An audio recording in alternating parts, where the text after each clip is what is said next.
Övladınız sizinlə göz təması və ünsiyyət qurmursa, sosial bacarıqlarda çətinlik çəkirsə, məhdud və təkrarlayıcı hərəkətlər edirsə, bu autizm sindromunun əlamətləri ola bilər.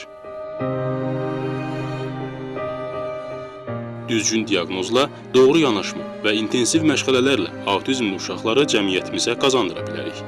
Gəlin hər birimiz autizm sindromunu qəbul edək və onların inkişafı naminə birgə addımlayaq.